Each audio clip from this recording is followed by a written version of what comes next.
हाँ, सामने दोनों के सामने जो सेक्स करता था ना, मेरा बच्चा भी गवाह, एक ही रूम में 4 जने सोते थे हम लोग, दोनों बेड पे हम सोते थे, एक बेड पे हम सोते थे। मेरे बच्चे के सामने गंदा काम कराना पूछ सकते हैं उससे। खामोश क्यों बैठे थे? मैं खामोश इसलिए बैठा कि कई बार मेरे को मारने का, कई जगह से सुनसान जगह पे लेगा, मारतू बोल के गल्ला पे बालापुर जगह ले गया, शमशान बाग की जगह, अपने गंडीपेट की जगह ले गया उन्हें। और जो मेरे भाई वालदा को सबको मारे, तुम बोला भोनिया को, अगर तू बोला तो कोई पूरे पहलवान जाने, पहलवान का नामा लेता उन्हें, मैं नामा लिया तो जो जी मैं अपनी खुशी से ली खुला, अज़मतुल्लाह अच्छे नहीं है बोल के ले ली मैं।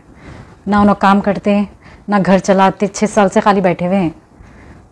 बच्चे को भी मेरे खिलाफ बोले, बच्चा कोई माँ के खिलाफ बोलता नहीं बोलता ना, माँ से अच्छा कौन देखते बोलिए। उनका ये बोला है कि आपको ऑस्ट्रेलिया लेके गए, फिर वहाँ पे रखे, उनकी एक अच्छी रिस्पेक्टेड जॉब थी बोल के बता रहे हैं। तो फिर आपके साथ वहाँ पे क्या हुआ, आपके साथ जो इत्तेफाकी हो गया आप लोगों के बीच में? जॉब पे सारा दिन जॉब पे रहते थे, घर में रहती थी मैं अकेली, मेरे को भी जॉब पे लगाए। अज़मतुल्लाह के वालदा, अज़मतुल्लाह के भाई और अज़मतुल्लाह तीनों मेरे साथ काला जादू करते थे। तकिए में से निकले तावीज़ा 2-3, फिर मेरे को तावीज़ा डाल के रखते थे हाथ पे, कमर पे, पीठ, पेट पे, गले में, नहीं उतारना बोलते थे। बच्चे को भी डालते थे, उनके बच्चे को भी डालते थे, मेरे को भी डालते थे, मेरे बच्चे को भी डालते थे। घर से बाहर जाने नहीं देते थे, घर में रहना बोलते थे मेरे को, और औलाद भी बाहर होती बोलते थे। सब झूठ बोल रहे, मेरे मिसकैरेजेस हुए इसकी वजह से, इसमें कमी थी, मेरे में कमी नहीं थी। मेरे को बोलता था तुम्हारे में कमी होने से नहीं हो रहे, माँ के घर को नहीं जाना बोलते थे, नंबर अगर करे ना बच्चे को नहीं भेज तुम, बच्चे से जुदा कर दे तुम बोलते थे। आज मेरे बच्चे से जुदा कर दियो ना, झूठ बोल के मेरे से शादी करें, सब झूठ थी, मेरी रजामंदी नहीं थी, मेरे माँ बाप करे, माँ बाप की खुशी से मैं करी ये निकाह, और सब झूठ थे। और मेरे को गोलियां देते थे, बच्चा नहीं होना बोल के, नहीं खा यहाँ बच्चा नहीं होना, ऑस्ट्रेलिया में बच्चा होना बोल के गोलियां देते थे, नहीं ठहरने के भी, ऑस्ट्रेलिया में होना, फिर अब क्यों नहीं हो रहा, अगर उसका बच्चा होता तो यहाँ क्यों नहीं हो रहा, ये सवाल है। और झूठ बोल रहे मैं बीमार हूँ या दिमागी नहीं है बोल के, अल्हम्दुलिल्लाह आप लोगों के सामने बैठी हुई हूँ, सब झूठ बोल रहे हो। और एक चीज़ जो 35 लाख का जो इन्वेस्टमेंट जो बोल के उन्होंने बताए है वो बिल्कुल गलत बात है। मेरे पास से पैसे लेके गए सो है उन्होंने, और उन्होंने मेरे नाम से जो लेके जाते थे, मेरे को बोलते थे भाई मैं यहाँ पर लगा रहा हूँ पैसे, आपको प्रॉफिट लगा के देता हूँ। तो मैं उनको ये भी बोला भाई वो सूद का कारोबार मेरे पास नहीं होता, आप ऐसा काम करने की ज़रूरत नहीं है। मेरे पास से पैसे उन्होंने ऐसा बोल के लेके आते थे, 15 दिन में ला के दे दे रहा हूँ भाई, प्रॉफिट हो जाता, भाई आपको भी कुछ हो जाते, भाई मेरे को भी कुछ हो जाते, ऐसा काम करते थे उन्होंने। और एक बात जो उन्होंने बोल रहे हैं कि मैं उनको किडनैपिंग करके रखा था बोल के, तो मैं एक आप लोगों के सामने एक वीडियो रखना चाह रहा हूँ जो उन्होंने खुद भेजे थे, आप देखिए उन्होंने क्या अल्फाज बोल रहे हैं।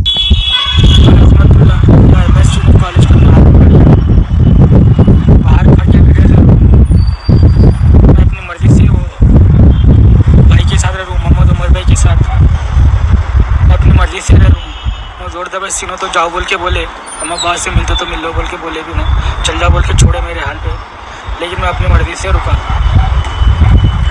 अब आप ये वीडियो देखने के बाद आप क्या बोलते हैं, क्योंकि ये वीडियो उन्होंने मेन रोड पे ठहर के लिए सो है। अब क्या ये वीडियो में भी मैं उनको चाकू दिखाया था क्या, या कोई चीज़ दिखाया था क्या?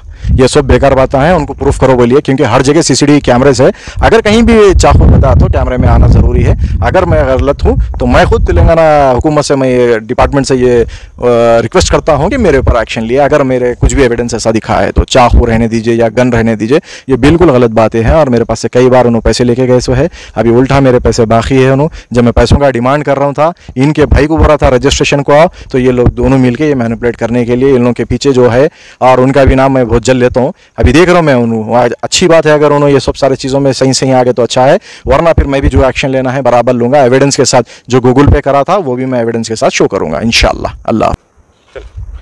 अस्सलाम वालेकुम रहमतुल्लाहि व बरकातुहू। मेरा नाम मोहम्मद उमरुल हक है। ये आज जो वीडियो वायरल हो रही है मेरे नाम से, और जो मेरी फ़ोटो लगा के जो फेक एलिगेशंस लगा रहे हैं, जो इसका नाम है अज़मतुल्लाह सन ऑफ ज़ैदुल्लाह अंसारी, जो मैलारदेपल्ली जुरिडिक्शन में रहते हैं। उन्होंने मेरे पास होटल पे भी काम करते थे डेली वेजेस पे। उन्होंने मेरे पास अप्रोच हुए, मैं उनके पास अप्रोच नहीं हुआ, उन्होंने मेरे पास अप्रोच हुए। और आप खुद देखिए उन्होंने कैसे इंसान हैं, और ये पूरे फेक एलिगेशंस लगा रहे मेरे पे। मेरे पास मदद के लिए आए, पहले बोले कि मेरे वालदा, वालिद, भाई, भौनई, यहाँ तक कि उनके भौनई सच न्यूज़ वाले जो है शरफुद्दीन, उन्होंने सब जने मिलकर टॉर्चर कर रहे, भाई मेरे को बच्चा ना करना बोल के। आप बहुत सारे वीडियोस भी है मेरे पास, उन्होंने मेरे साथ रहते थे, मेरे साथ चलते थे, मेरे साथ एक्टिविटीज़ करते थे कोर्ट में करने, तो मैं उनको डेली वेजेस के हिसाब से पैसे भी देता था उनको। चलो भाई जाने दो, कोई इंसान आ रहा, अपन किसी को काम सिखाना अच्छी चीज़ है बोल के मैं बहुत सारी हेल्प करा उनके साथ।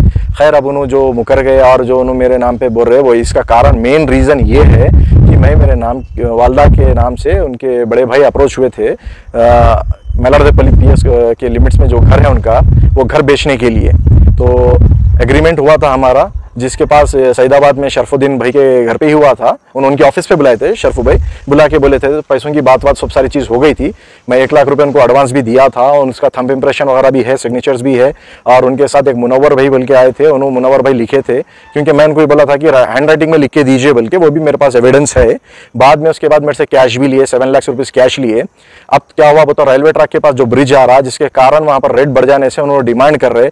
और मैं उनको ये बोला, क्योंकि एक बार एग्रीमेंट हो गया, आप मेरे को एग्रीमेंट करने के बाद कोई दूसरे पार्टीज को नहीं बेच सकते आप, जितने में डील हुई उतने में डन करना है बोल के बोला मैं। अजमतुल्लाह भी मेरे से पैसे लिए सो है। अजमतुल्लाह जो बता रहे वो इसलिए बोल रहे क्योंकि उन्होंने जो बोल रहे ना थंब इंप्रेशन है, सिग्नेचर है बोल के, क्योंकि उसके ऊपर लिखा हुआ है, तो उन्होंने इसीलिए उन्होंने एडमिट कर रहे कि इस तरीके से कि मैं ब्लैंक पेपर पे लिया। कोई उन्होंने छोटे बच्चे नहीं है, उन्होंने 39 ईयर्स के है। उन्होंने 39 ईयर्स के रहने के बाद फिर उन्होंने खुद एडमिट कर रहे कि मैं ऑस्ट्रेलियन रिटर्न हूं बोल के। जब इनको सब सारी चीज मालूम है तो कोई भी इंसान कैसा करता, स्तंभ इंप्रेशन कैसा देता, सिग्नेचर कैसा देता।